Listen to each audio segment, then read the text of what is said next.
السلام عليكم ورحمة الله وبركاته. الحمد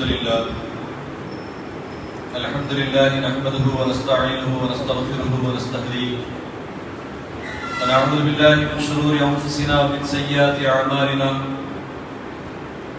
من يهده الله فلا مضل له ومن يضلله فلا هادي له. وأشهد أن لا إله إلا الله وحده لا شريك له وأشهد أن سيدنا وسندنا ومولانا محمدا عبده ورسوله صلى الله عليه وآله وصحبه وسلم.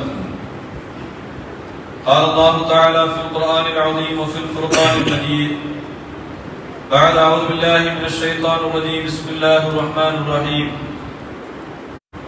لله ملك السماوات والأرض يخلق ما يشاء يهب لمن يشاء إناثا ويهب لمن يشاء ذكورا أو يزوجهم ذكرانا وإناثا ويجعل من يشاء عقيما. صدق الله العظيم. وقال أشرف الأنبياء سيدنا محمد صلى الله عليه وسلم مروا أولادكم وهم أبناء 7 سنين أو كما قال عليه الصلاة والسلام. يا رب بالمصطفى بلغ مقاصدنا واسمح لنا ما مضى يا واسع الكرم. رب اشرح لي صدري ويسر لي أمري واحلل عقدة من لساني يفقهوا قولي. رب يسر ولا تعسر وتمم بالخير والسعادة آمين. அளவற்ற அருளாளனும் நிகரற்ற நிறைந்த அன்புடையவனுமாகிய ஏக வல்லவன் அல்லாஹ்வின் திருப்பெயர் போற்றி அவருடைய சாந்தியும் சமாதானமும் எம்பிரான் முஹம்மது முஸ்தபா ரசூல் அக்ரம் ஸல்லல்லாஹு அலைஹி வஸல்லம் அவர்கள் மீதும் அவர்களை பின்பற்றி வாழ்ந்த சத்தியம் காத்த சஹாபாக்கள் தாபிஈன்கள் தபஅ தாபிஈன்கள் நாதாக்கள் நல்லோர்கள் நம் அத்தனை பேரின் மீதும் நிறைவாக நிலவட்டுமாக.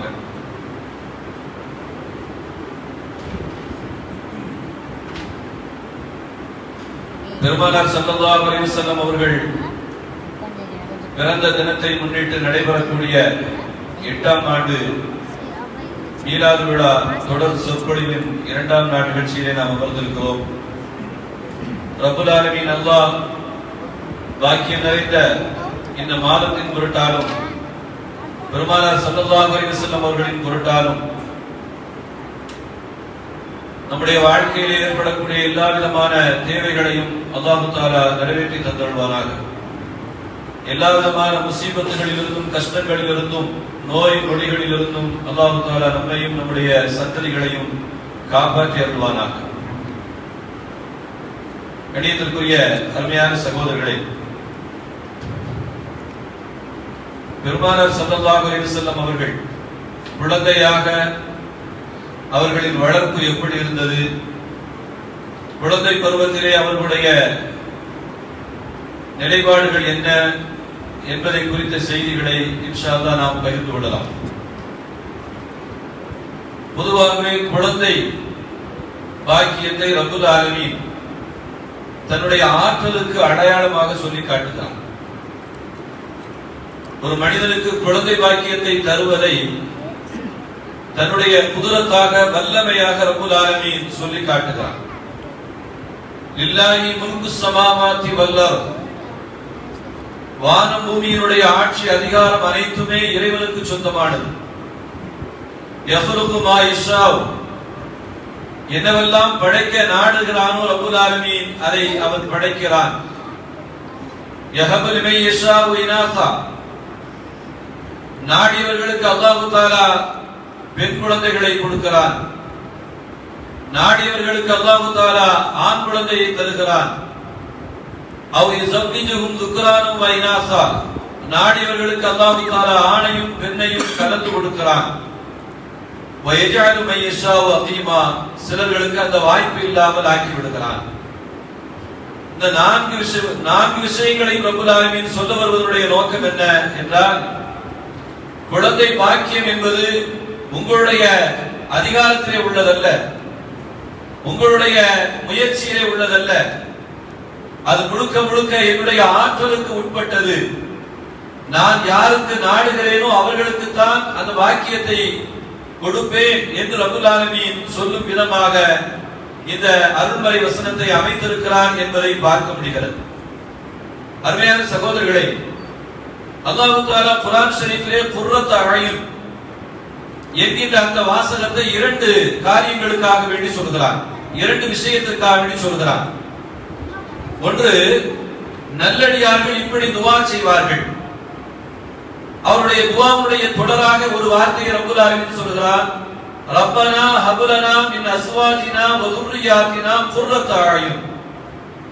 இறைவா, எங்களுடைய மனைவி மக்களின் மூலமாக, எங்களுடைய பிள்ளைகளின் மூலமாக எங்களுக்கு கண்குளிர்ச்சியை தருவாயாக. கண்குளிர்ச்சி என்று சொன்னால் ஏதோ கண் குளிர்வதல்ல, வாழ்க்கையினுடைய ஒட்டுமொத்த சந்தோஷத்தையும் இறைவா எங்களுடைய பிள்ளைகளின் வழியாக எங்களுக்கு தருவாயாக என்று பொருள். குர்ரத் அய்யுன், கண்குளிர்ச்சி என்று சாதாரணமாக சொல்லிவிடுகிறோம். அந்த வார்த்தை ஏதோ ஒரு குறிப்பிட்ட சந்தோஷத்தை கொடுப்பதல்ல. ஒரு வீட்டை கட்டுகிறோம், ஒரு சந்தோஷம். ஒரு பொருளை வாங்குகிறோம், அது ஒரு சந்தோஷம். இந்த சந்தோஷம் எல்லாம் ஒரு குறிப்பிட்ட நேரத்திலே மனதை விட்டு நீங்கி போய்விடும். ஒரு புது பொருளை வாங்க வேண்டும் என்று ஒரு குழந்தை ஆசைப்படுகிறது. அந்த பொருளை வாங்கி கொடுத்ததற்கு பின்னாலே ஒரு நாள் விளையாடும், 2 நாள் விளையாடும், 3வது நாள் பார்த்தால் வீட்டினுடைய ஒரு ஓரத்தில் அந்த பொம்மை என்ன செய்யும், கிடக்கும், அந்த பொருள் கிடக்கும். அப்போ பொருட்கள் உலகத்திலே ஒரு நாள் 2 நாள் சந்தோஷத்தை கொடுக்கும்.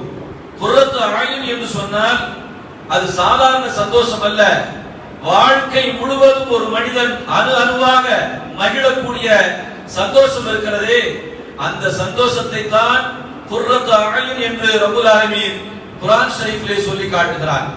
நல்லடியார்கள் இப்படி துஆ செய்வார்கள், இறைவா வாழ்க்கை முழுவதும் எனக்கு சந்தோஷத்தை என்னுடைய பிள்ளைகளின் மூலமாக தருவாயாக என்று துஆ செய்வார்கள்.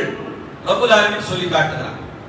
குழந்தைக்கு ரப்பல் ஆலமீன் குர்ரத் அய்யுன், வாழ்க்கை முழுவதும் கிடைக்கக்கூடிய சந்தோஷம், பார்க்கின்ற பொழுதும் நினைக்கின்ற பொழுதும் மற்றவர்களால் சொல்ல கேட்கின்ற பொழுதும் வாழ்க்கையிலே அடையக்கூடிய சந்தோஷம் நம்முடைய பிள்ளைகளை குறித்துத்தான். பிள்ளையின் உயர்வும் அவனை பார்க்கின்ற பொழுதும் அவனை குறித்து மக்கள் நல்வார்த்தைகள் சொல்கின்ற பொழுதும் ஒரு தந்தை அடையக்கூடிய, ஒரு தாய் அடையக்கூடிய பூரிப்பு இருக்கிறதே, அது வார்த்தைகளால் வர்ணித்து விட முடியாது என்ற காரணத்தினால்தான் ரப்பல் ஆலமீன் குர்ரத் அய்யுன் என்கின்ற ஒரு வித்தியாசமான சொற்றொடரை அங்கே பயன்படுத்தி இருக்கிறார் என்பதை பார்க்க முடிகிறது. இன்னொரு இடம் எந்த இடம் என்று சொன்னால் ஆச்சரியப்பட்டு போவீர்கள். அல்லாஹ் தஆலா சொல்லக்கூடிய அந்த வார்த்தை எந்த இடத்திலே சொல்கிறார் என்று சொன்னால், ஃபலா தஅலமு நஃப்ஸுன் மா உஃபிய லஹும் மின் குர்ரத்தி அய்யுன் ஜஸாஅன் பிமா கானூ யஅமலூன். இந்த உலகத்திலே நல்லடியார்கள் செய்த நன்மைக்காக வேண்டி கொடுக்கப்படக்கூடிய கூலி இருக்கிறதே, அது எந்த ஆத்மாவும் நினைத்து பார்க்க முடியாத கண்குளிர்ச்சி என்று சொல்லி காட்டுகிறார். அந்த கண்குளிர்ச்சி என்ன என்றால், நாளை ஆகிரத்திலே நமக்கு கிடைக்கக்கூடிய சொர்க்கம். இந்த உலகத்திலே சொர்க்கமாக எதை சொல்கிறார், நம்முடைய பிள்ளைகளை சொல்கிறார். ஆகிரத்திலே அவன் ஏற்படுத்தி வைத்திருக்கக்கூடிய சொர்க்கமாக இருக்கிறதே, அந்த சொர்க்கத்திற்கு அய்யுன் குர்ரத் அய்யுன் என்று சொல்லி காட்டுகிறார் என்று சொன்னால், குழந்தை பாக்கியமும் அதனால் அடையக்கூடிய மகிழ்ச்சியும் சந்தோஷத்தையும் இந்த உலகத்திலே வார்த்தைகளால் சொல்லிவிட முடியாது. அந்த அளவுக்கு பாக்கியம் நிறைந்த உயர்வான ஒரு நியமத்து தான் குழந்தை பாக்கியம் என்பது. கவிக்கு அப்துல் ரஹ்மான் சொல்வார், அற்புதமான ஒரு கவிஞர், தமிழ் இலக்கியத்திற்காக வேண்டி தன்னுடைய முழுமையான ஆற்றலை அர்ப்பணித்தவர். திரைப்பட பாடல்கள் எழுதுவதற்கான எல்லா வாய்ப்புகளும் அவருக்கு இருந்தது. எல்லா இயக்குநர்களும் போய் நின்றார்கள். ஆனால் யாருக்கும் அவர் பாடல் எழுதி கொடுக்கவில்லை. சில பதில்கள் இருக்கிறதே சமூகத்திலே அப்படியே தங்கிவிடும். அரசியல்வாதிகள் பதில் சொல்கிறார்கள், எத்தனையோ நபர்கள் நிருபர்களுக்கு பதில் சொல்கிறார்கள். ஆனால் சிலர்களுடைய பதில் இருக்கிறதே அப்படியே வரலாற்றிலே தங்கி போய் விடுவதுண்டு. அப்படி ஒரு வார்த்தையை சொன்னார். அவர்கிட்ட போய் கேட்டாங்க, நீங்க ஏன் திரைப்படத்திற்கு பாடல்கள் எழுதுவதில்லை என்று கேட்கின்ற பொழுது அவர் சொன்னார், அம்மி கொத்துவதற்கு சிற்பி தேவையில்லை என்று சொல்லி காட்டினார். இன்று வரைக்கும் இலக்கிய வட்டத்திலே இலக்கியவாதிகளால் மேடைகள் தோறும் முழங்கப்படக்கூடிய வார்த்தையாக இந்த வார்த்தை இருக்கிறது. அது சாதாரண அற்பமான யார் வேண்டுமானாலும் திரைப்படத்திற்கு பாடல் எழுதலாம் என்ற ஒரு வார்த்தையை இலக்கிய நயத்தோடு ஒப்பிட்டு பதிலை சொன்னார் என்பது இலக்கிய வட்டத்திலே அதிகமாக பேசக்கூடிய ஒரு பதிலாக இந்த பதில் இருக்கிறது. குழந்தைகளை குறித்து பித்தன் என்கின்ற தன்னுடைய புத்தகத்திலே அற்புதமாக சொல்லுவார். குழந்தைகள் தினத்தை குறித்து அவர் பேசுகின்ற பொழுது சொல்கிறார், வருடந்தோறும் குழந்தைகள் தினத்தை நாம் கொண்டாடி வருகிறோம், என்றைக்கு குழந்தைகளை கொண்டாட போகிறோம் என்று கேட்கிறார். குழந்தைகள் தினத்தை கொண்டாடுகிறோம், குழந்தைகளை கொண்டாடுகிறோமா என்று அவர் கேள்வி எழுப்புகிறார். நினைத்திருக்கிற சகோதரர்களே, கிடைத்த அந்த குழந்தைகள் கொண்டாடப்பட வேண்டியவர்கள், வாழ்க்கையிலே மகிழப்பட வேண்டியவர்கள் அவர்கள். இன்னொரு இடத்திலே சொல்லுவார், பெற்றோர்கள் என்று சொன்னால் யார் தெரியுமா? குழந்தையை பெற்றெடுத்த காரணத்தினாலே பெற்றோர் அல்ல, குழந்தையை இவர் பெற்றெடுத்த காரணத்தினாலே பெற்றோர் அல்ல, இறைவனால் தர பெற்றோர், அதனாலே இவருக்கு பெற்றோர் என்று பெயர் வந்தது. இறைவனுடைய உலகத்திலிருந்து அன்பளிப்பாக கொடுக்கப்பட்டது. அதனால அந்த காலத்துல என்ன செய்வாங்க, குழந்தையே இல்லாம ஒரு ஆண் குழந்தை பிறந்துச்சு அப்படின்னு சொன்னா அல்லாஹ் பிச்சைன்னு பேர் வைப்பாங்க. அது நம்ம பகுதியில் இருக்கா என்னன்னு தெரியல. திருநெல்வேலி, தூத்துக்குடி மாவட்டங்கள்ல எல்லாம் அதிகமா குழந்தையே இல்லாமல் ஒரு ஏக்கத்தோடு எதிர்பார்ப்போடு தவமிருந்து பெற்ற குழந்தையாக இருந்தால் ஒரு ஆண் குழந்தை பிறந்துச்சுன்னா முதல் அதுக்கு பேர் வைக்கிறது எங்க போய் தேட மாட்டாங்க, அல்லாஹ் பிச்சை அப்படின்னு பேர் வைப்பாங்க. அல்லாஹ் கொடுத்த பிச்சை. ஏனென்றால் நான் அதற்காக வேண்டிய அலையாத இடம் அல்ல, போகாத இடம் அல்ல, அல்லாஹ் தஆலா எனக்கு இதை கொடுத்திருக்கா, அதனால பிச்சை என்று சொல்வதிலே சந்தோஷப்படுவார்கள். அதனால அவர் சொல்லி காட்டுவார், பெற்றோர் என்று சொன்னால் பெற்றதினாலே பெற்றோர் அல்ல, இறைவனால் குழந்தை தர பெற்றோர், அதனால உங்களுக்கு பெற்றோர் என்று சொல்லி காட்டுவார். அருமையான சகோதரர்களே, குழந்தைகளை குறித்து இன்னொரு வார்த்தையை பயன்படுத்துகிறார். என்ன வார்த்தை அப்படின்னு சொன்னா, நாமெல்லாம் தோட்டத்தினுடைய காவல்காரர்கள், பெற்றோர்களை குறித்து அவர் சொல்கிறார். தோட்டத்தின் காவல்காரர்கள் என்று சொல்கிறார். அந்த தோட்டம் என்று சொன்னால் குழந்தையை சொல்கிறார். குழந்தை இருக்கிறதே, அது பார்க்கின்ற நேரம் எல்லாம் மகிழ்ச்சியையும் சந்தோஷத்தையும் தரக்கூடியது. மனம் நொந்து கிடக்கக்கூடிய அந்த நேரத்திலே, சோர்வாக இருக்கக்கூடிய அந்த நேரத்தில் ஏதாவது ஒரு காரணத்துக்கு போறோம், ஏதாவது ஒரு டூரிஸ்ட் பிளேஸ்க்கு போறோம், போகும்போது பார்க்கக்கூடிய அந்த ரம்யமான காட்சி நம்முடைய இதயத்தை வருடி கொடுக்கிறது. அதுபோல வாழ்க்கையிலே பெற்றோர்களாக இருக்கக்கூடியவர்கள் பூஜோலையாக கிடைத்த குழந்தைகளை வாழ்க்கையிலே கண்குளிர்ச்சியோடு மகிழ்ச்சியோடு பார்க்க வேண்டும் என்கின்ற அற்புதமான ஒரு ஒப்பீட்டை இலக்கிய நயத்தோடு சொல்வார் என்பதை பார்க்க முடிகிறது. அருமையான சகோதரர்களே, குழந்தை அல்லாஹ் தஆலா சொல்வதை போல அந்த கண்குளிர்ச்சியாக அந்த குழந்தைகளை நாம் ஆக்க வேண்டும், அல்லாஹ் தஆலா ஆக்கி அருள வேண்டும் என்பதை காலம் முழுக்க துஆ செய்ய வேண்டும் என்று நல்லடியார்களுடைய துஆ என்று ரப்பல் ஆலமீன் சொல்கிறார். அதனாலே அந்த துஆவை கேட்க வேண்டிய ஒவ்வொரு கடமையும் பெற்றோர்களுக்கு இருக்கிறது.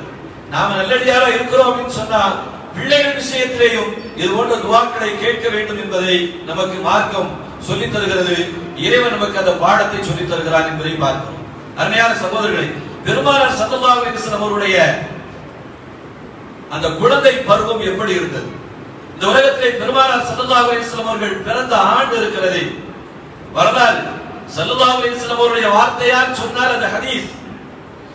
ஸல்லல்லாஹு அலைஹி வஸல்லம் அவர்களை குறித்து ஆய்வு செய்து மக்களிடத்திலே கேட்டு சமூகத்திற்கு செய்தியை சொன்னால் அதற்கு பெயர் வரலாறு.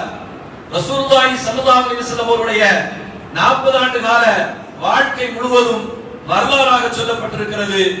40 ஆண்டுக்கு பின்னாலே வரக்கூடிய அந்த 23 ஆண்டுகள் இருக்கிறது, அது முழுக்க முழுக்க ஹதீஸ்களாக சொல்லப்பட்டிருக்கிறது.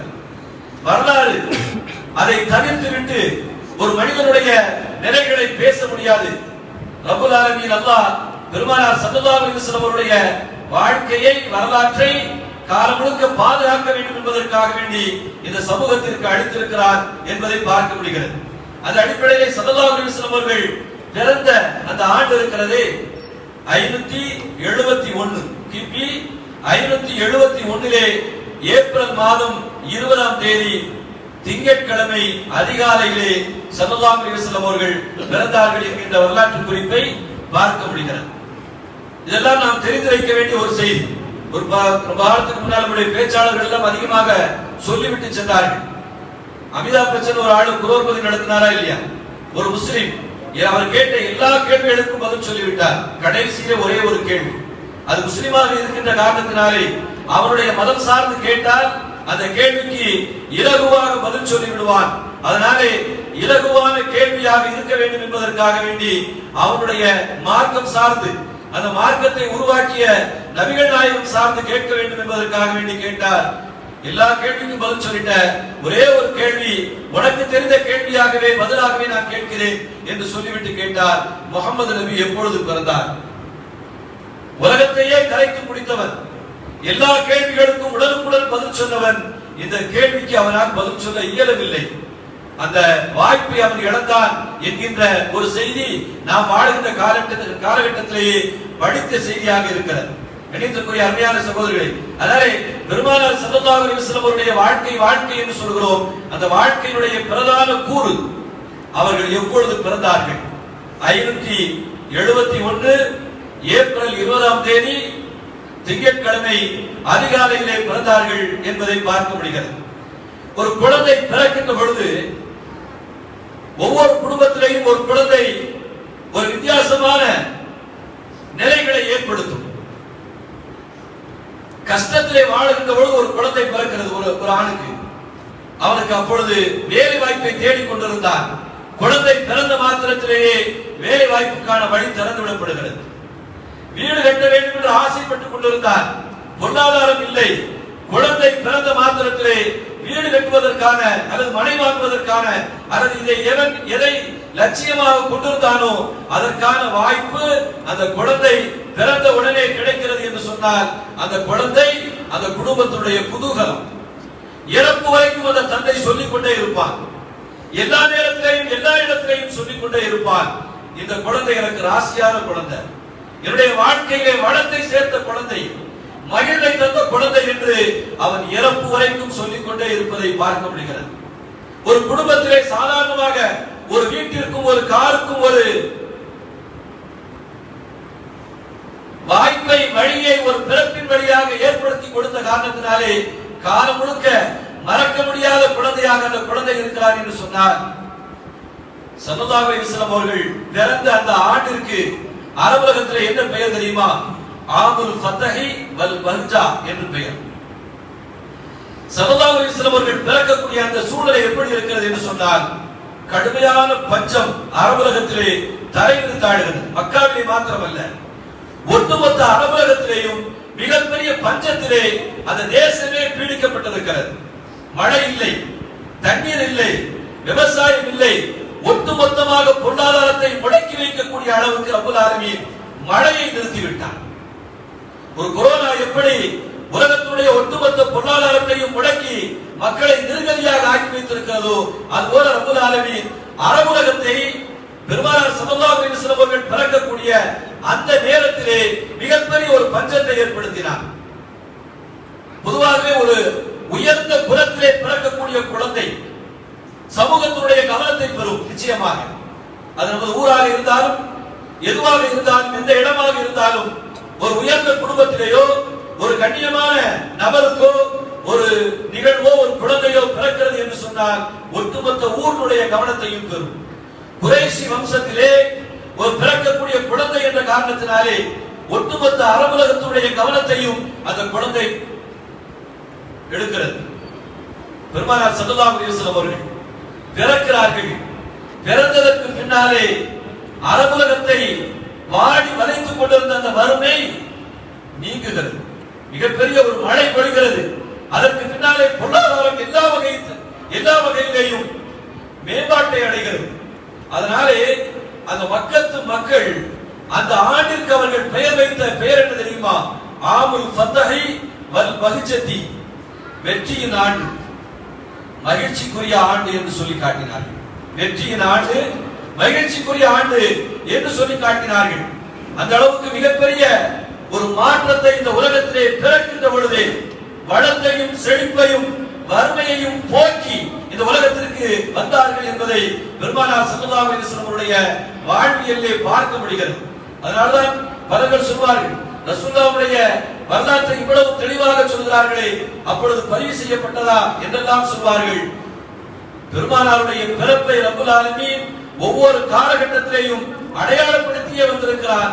மக்களுடைய கவனத்திற்கு பெருமானாருடைய பிறப்பை ஒவ்வொரு நேரத்திலையும் கொண்டு போய் சேர்த்திருக்கிறார் என்பதை இந்த வரலாற்றை பார்க்கின்ற பொழுது, படிக்கின்ற பொழுது நம்மளால் உணர்ந்து கொள்ள முடிகிறது. இணையத்திற்குரிய அருமையான சகோதரர்களே, ஹஜ்ரத் ஆமினா அம்மையார் பெருமானார் ஸல்லல்லாஹு அலைஹி வஸல்லம் அவருடைய தாயார், அவங்கள கருவுற்று இருக்கிறாங்க. கருவுற்று இருக்கக்கூடிய அந்த காலகட்டத்திலேயே பெருமானாருடைய தந்தை அப்துல்லா அவர்கள் வஃபாத் ஆகி விடுகிறார்கள். கருவுற்று இருக்கக்கூடிய அந்த காலகட்டத்திலேயே வஃபாத் ஆகி விடுகிறார்கள். எப்படி வஃபாத் ஆனாங்க அப்படின்னு சொன்னா, ஷாம் தேசத்திற்கு வியாபாரத்திற்காண்டி போனாங்க. போயிட்டு மதீனா வழியாக வருகின்ற பொழுது மதீனாவிலே அவர்களுக்கு உடல்நல குறைவு ஏற்படுகிறது. வயசு 25. உடல்நல குறைவு ஏற்படுகிறது. அப்படி உடல்நல குறைவு ஏற்படுகின்ற பொழுது அங்கே தங்கி விடுகிறார்கள். என்றால் 500 கிலோமீட்டர் தாண்டி மக்காவுக்கு வர வேண்டும்.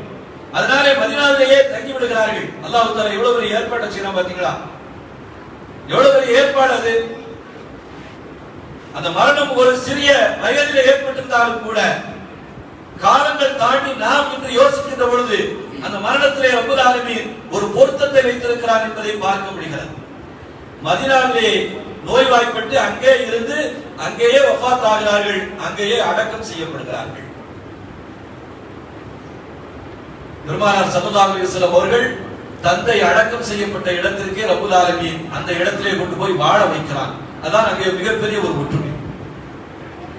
பெருமானார் ஸல்லல்லாஹு அலைஹி வஸல்லம் அவர்கள் பிறப்பதற்கு முன்னாலே தந்தையை இழந்தார்கள். அதற்கு பின்னாலே ஆமினா அம்மையாருக்கு அவர்கள் பிறக்கிறார்கள். அப்படி பிறக்கின்ற பொழுது, பிறந்த உடனே நிறைய நிகழ்வுகள், நிறைய செய்திகள் இருக்கிறது. பிறப்பை தன்னுடைய மாமனார் அப்துல் முத்தலிபுக்கு என்ன செய்றாங்க, சொல்லி அனுப்புகிறார்கள். ஒரு குழந்தையினுடைய பிறப்பு செய்தி என்று சொன்னால் அதை பகிர வேண்டும், அதை எல்லோருக்கும் சொல்ல வேண்டும். ஏனென்றால் இறைவனுடைய நிஅமத் அது. அல்லாஹ் குர்ஆன்ல சொல்றான். ஜக்கரியா அலைஹிஸ்ஸலாம் காலம் முழுக்க துஆ செஞ்சுக்கிட்டு இருந்தாங்க, யா அல்லாஹ் எனக்கு ஒரு குழந்தை வேணும் அப்படின்னு. அல்லாஹ் தஆலா குழந்தை உனக்கு இருக்குதுன்னு சொல்லும்போது அவங்க சொல்றாங்க, இன்னி வஹனல் அஸமு மின்னி வஸ்தஅல ரஸு ஷைபா. இறைவா, காலம் முழுக்க கேட்டுக்கிட்டு இருந்தேன், ஆனா இப்ப தாரம்னு சொல்றேன். ஆனா என்னுடைய உடல் சூழ்நிலை எப்படி இருக்கு தெரியுமா? நரம்பெல்லாம் பலகீனமாகி விட்டது, எலும்பெல்லாம் பலகீனமாகி விட்டுச்சு, முடியெல்லாம் நரைச்சு போச்சு. இதுக்கு பின்னால எனக்கு எப்படி குழந்தை பிறக்கும் அப்படின்னு சொல்லி யதார்த்தமான மனிதனுடைய இயற்பின் அடிப்படையிலே அந்த வார்த்தையை வெளிப்படுத்துகிறார்கள். அல்லாஹ் தஆலா குர்ஆன்ல சொன்னா, யா ஜக்கரியா இன்னா நுபஷ்ஷிருக பிகுலாமின் இஸ்முஹு யஹ்யா. குழந்தைன்னு சொல்லல, குழந்தைக்கு பேர் வச்சு ரப்பல் ஆலமீன் சுபச்செய்தியை சொல்லிட்டான். குழந்தை கிடைக்கும் என்று சொல்லவில்லை, அந்த குழந்தைக்கு ஒரு பெயரையும் வச்சு அந்த வார்த்தையை சொல்லுகின்ற பொழுதே இப்படி சொன்னான், உங்களுக்கு ஒரு சுப செய்தி என்று சொல்லி காட்டினான். அதனாலே நல்ல செய்திகளை மற்றவர்களிடத்திலே பகிர்ந்து கொள்வது தப்பல்ல. சில பேர் என்ன செய்வாங்க அப்படின்னா, விசாவுக்காண்டி காத்திருக்கிறேன், துவா செய்யுங்க அப்படிம்பார். அப்படியே அல்லாஹ் தஆலா பரக்கத் செய்யட்டும் அப்படின்னு சொல்லி எல்லாருமே துவா செய்யும். அதுக்கப்புறம் பார்த்தா வெளிநாட்டு போய் 3 மாசம் இருக்கும். அப்ப அவர்கிட்ட திரும்ப திடீர்னு என்ன விசாரிப்போம், என்னங்க தம்பியெல்லாம் எங்க இருக்கிறான்? ஆமா, 3-4 மாசம் ஆச்சு போயிட்டான். கஷ்டம் வரும்போது புலம்பக்கூடிய அந்த மனோநிலை, ஒரு சந்தோஷத்தை பகிர வேண்டும் என்கின்ற சிந்தனை என்ன செய்யறது இல்ல, வர்றதில்லை. அது ஏதாவது கண்டிஷ்டி வந்துருமோ, யாராவது ஏதாவது கண் போட்டுவாங்களோ அப்படிங்கிற அந்த பயம் என்ன செய்யுது, கஷ்டத்தை புலம்புறாங்க. சில பேர் என்ன செய்வாங்க அப்படின்னு நம்ம பசங்களே பார்க்கலாம். இந்த மார்க் பரீட்சை நேரத்தில் துவா செய்யுங்க பின்னாலே என்ன செய்வாங்க, வருவாங்க. ரிசல்ட் வந்தா சொல்ல மாட்டான். அது இயல்பாக மனிதனுடைய மனோநிலை. பிள்ளைக்கு மாப்பிள்ளை வேணும் அப்படின்னு சொல்லி எழுதிவாங்க, துவா செய்யுங்கன்னு சொல்லிக்கிட்டே இருப்பாங்க. அதுக்கப்புறம் அலையன்ஸ் எல்லாம் முடிஞ்சு கல்யாணத்துக்கெல்லாம் நாள் குறிச்சிருப்பாங்க. அதை நாம இன்னொரு ஆட்டை கேட்டுதான் தெரிய வேண்டியிருக்கும். என்னடா இவர் பொண்ணுக்கு மாப்பிள்ளை துவா செய்யுங்கன்னு சொன்னாரு, ஒண்ணுமே நமக்கு தெரியலையே அப்படின்னு. மனிதனுடைய மனோநிலை. நம்முடைய சந்தோஷத்தை யாருமே பகிர்ந்து கொள்ளக்கூடாது, தெரிந்துவிடக்கூடாது. கஷ்டத்தை புலம்பக்கூடிய அந்த மனோநிலை இருக்க ஒழிய மகிழ்ச்சியை பகிர்ந்து கொள்ள வேண்டும் என்கின்ற அந்த சிந்தனை ரொம்ப ரொம்ப குறைவாக இருக்கிறது. குழந்தையினுடைய அந்த செய்தியை பகிர்ந்து கொள்ள வேண்டும் என்பதை குர்ஆன் நமக்கு வழிகாட்டுகிறது, குர்ஆன் நமக்கு சொல்கிறது. ஆமினா அம்மையார் உடனடியாக தன்னுடைய மாமனார், அந்த நேரத்தில் தந்தை இல்லை இல்லையா, மாமனார் இடத்துல என்ன செய்யறாங்க, சொல்லி அனுப்புறாங்க. அவங்க வர்றாங்க, வந்து என்ன செய்யறாங்க, பெயர் வைத்தார்கள். அது ஒரு பெரிய நிகழ்வு. பெயர் வைத்தார்கள். முஹம்மது என்கின்ற அந்த ஒரு பெயர். அல்லாஹ் தஆலா அந்த பெயரை உலகத்திலே அதுவரைக்கும் யாருக்கும் வைக்கிறாங்க. ஒரு பெரிய ஆச்சரியம் தான். முஹம்மது என்கின்ற அந்த பெயரை, அது அரபி வார்த்தை தான், அரபி வாசகம் தான். ரசூலுல்லாஹ்வுக்கு வைக்கப்படுகின்ற வரை உலகத்திலே யாருக்குமே அந்த பெயர் வைக்கப்படவில்லை. எந்த நபிக்கும் முகமது என்று பெயர் கிடையாது. எந்த நபியை பின்பற்றிய யாருக்குமே முகமது என்கின்ற பெயர் கிடையாது. ரப்பல் ஆலமீன் அந்த பெயரிலேயும் கூட ஒரு பேர் ஆச்சரியத்தை உள்ளடக்கி வைத்திருக்கிறார் என்பதை பார்க்க முடிகிறது. பேரை பொருத்தமா என்ன செஞ்சாங்க, வச்சாங்க. முஹம்மத் புகழுக்குரியவர்கள், காலம் முழுக்க புகழப்பட வேண்டியவர் என்ற ஒரு பொருத்தமான ஒரு வார்த்தையை அல்லாஹ் தஆலா அப்துல் முத்தலிபினுடைய அந்த கல்புல கொண்டு போய் என்ன செஞ்சான், போட்டான். இணையத்துக்குரிய அருமையான சகோதரர்கள், அதனால புது பேரா இருக்கிறதுல தப்பு இல்லை. அந்த புது பேரா தேடுறது அர்த்தமுள்ள பேராக என்ன செய்யணும், இருக்கணும். அதான் ரொம்ப முக்கியமானது. நம்மகிட்ட பேர் கேட்பாங்க, சில பேர் என்ன செய்வாங்க, பேர் கேட்கறாங்க, ஒரு 10 பேர் எழுதி கொடுங்க அப்படின்னு. பிறக்கிறது ஒரே ஒரு குழந்தை, நல்ல பேரா சொல்லுங்க அப்படின்னா போதும். 10 பேர் அதை என்ன செய்வாங்க, கேட்பாங்க. அதுல அவர் என்ன செய்வார், செலக்ட் பண்ணுவாரு. அதுக்கு பின்னால நாம போய் சபையில போய் உட்கார்ந்தோம்னா அந்த பேர் இருக்காது.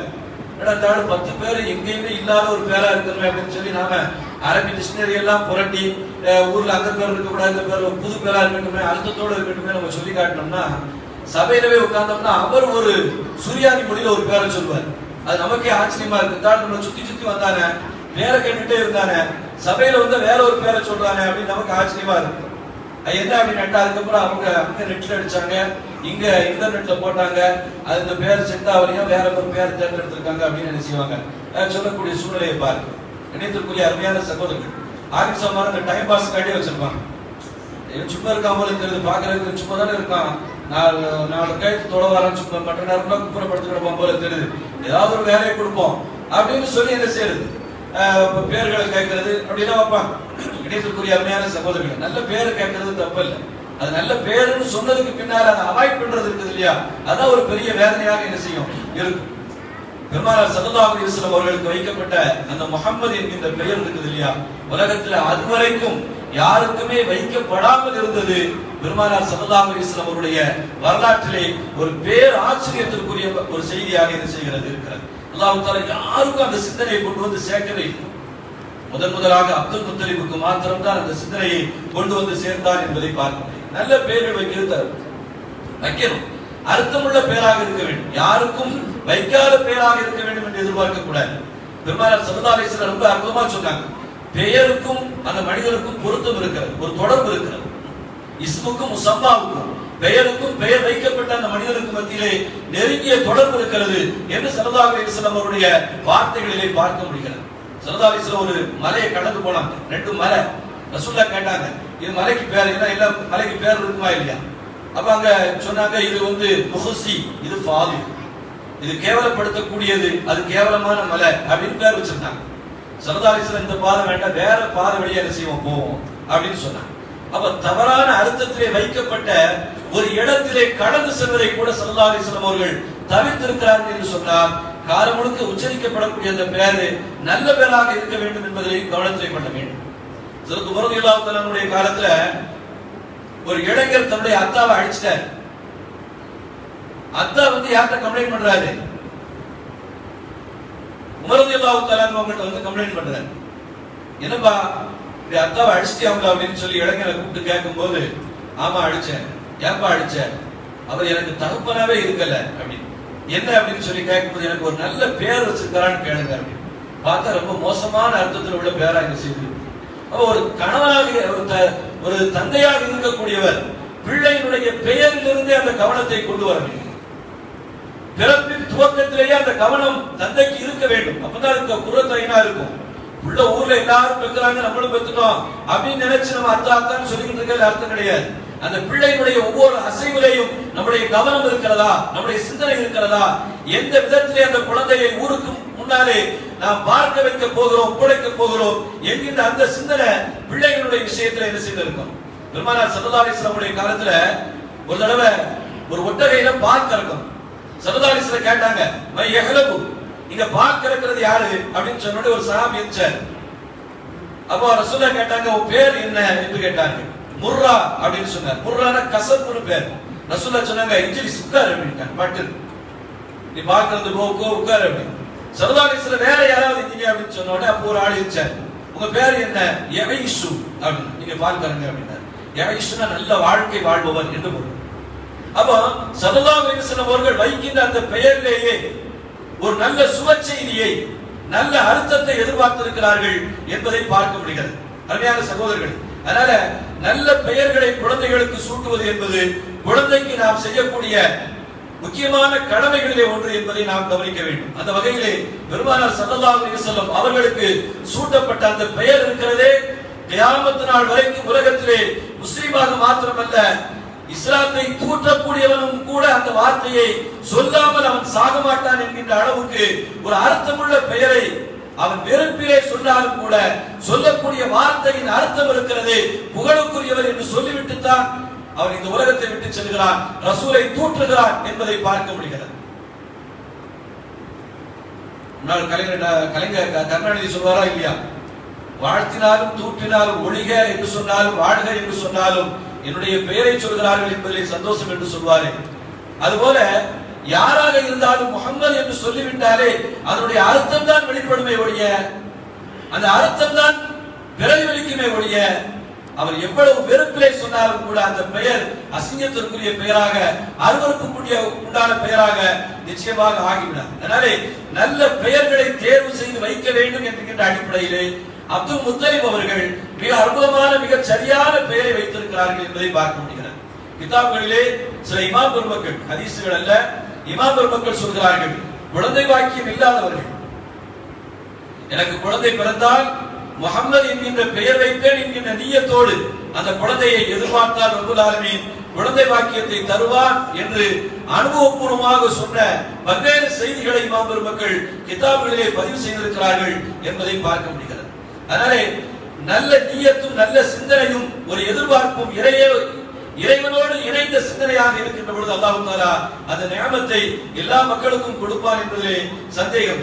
அந்த வகையிலே பெருமானார் ஸல்லல்லாஹு அலைஹி வஸல்லம் அவர்கள் சிறப்பான ஒரு பெயரை பெற்று இந்த உலகத்திலே அவதரித்தார்கள் என்பதை பார்க்கிறோம். அதே போல பெருமானார் ஸல்லல்லாஹு அலைஹி வஸல்லம் அவர்கள் அரபுலகத்துல ஒரு பழக்கம் இருக்கு. என்ன பழக்கம் அப்படின்னு சொன்னா, பால் குடிப்பதற்காக வேண்டி செவிலி தாய்களை தேடுவது என்கின்ற ஒரு பழக்கம் இருக்கிறது. அது எல்லா தாயிடத்திலையும் கொடுக்க மாட்டாங்க. அரபுலகம் என்பது நகர்ப்புற ஒரு ஊர், சிட்டி. அந்த மக்கமா நகர்ல இருந்து கிராமங்கள் எங்கே இருக்கிறதோ அந்த இடத்துக்கு தான் என்ன செய்வாங்க, குழந்தைகளை பால் கொடுப்பதற்காக வேண்டி செவிலி தாய்களை தேர்வு செய்து அனுப்புவார்கள். அதனால செவிலி தாய் அப்படின்னு சொன்னா குடும்பத்துக்குள்ளே யாராவது பாலை கொடுத்துக்குவாங்க, அல்லது பக்கத்து வீட்டுக்காரர்கிட்ட கொடுத்துருவாங்க, எந்த வீட்டுக்காரர்கிட்ட கொடுத்துருவாங்க அப்படிங்கிறது இல்ல. பால் குடிப்பதற்காக வேண்டி செவிலி தாயை தேடினால் கிராம பகுதிகளிலே இருக்கக்கூடிய அந்த தாயிடத்திலே ஒப்படைப்பார்கள். அது அரபுலகத்தினுடைய பழக்கம். ஏன் அந்த பழக்கத்தை தேர்ந்தெடுத்தாங்க என்று சொன்னால், ஒரு மனிதனுடைய ஆரோக்கியமான வாழ்க்கை இருக்கிறது அது கிராம பகுதியில் தான் இருக்கிறது. ஒரு குழந்தை ஆரோக்கியமான சூழ்நிலையிலே வளர வேண்டும் என்று சொன்னால் கிராம பகுதியிலே அந்த குழந்தை உருவாக வேண்டும், வளர வேண்டும். இரண்டாவது, பலமான குழந்தையாக இருக்க வேண்டும் என்று சொன்னால் எல்லா இயற்கை உணவுகளையும் உண்ட ஒரு தாயிடத்திலிருந்து வரக்கூடிய அந்த பாலிலே உடலுக்கான முழு பலமும் அந்த பாலின் வழியாக, தாய்ப்பாலின் வழியாக கிடைக்கிறது. அதனாலே கிராம பகுதியில் இருக்கக்கூடிய தாய்மார்கள் இயற்கை உணவுகளை உண்டு வாழ்ந்த காரணத்தினாலே அந்த குழந்தைக்கு தேவையான முழுமையான சத்தை பாலின் வழியாக கொடுப்பார்கள் என்ற காரணத்தினாலே கிராம பகுதியை தேடுவார்கள். கிராம பகுதியில செவிலி தாய்கிட்ட அந்த குழந்தையை கொடுத்து வளர்க்க சொல்வார்கள். மூன்றாவது விஷயம் என்ன அப்படின்னு சொன்னா, அரபி மொழியை அதனுடைய பூர்வீக வார்த்தைகளோடு எந்த இடத்துல பேசுவாங்க அப்படின்னு சொன்னா கிராமத்துல தான் பேசுவாங்க.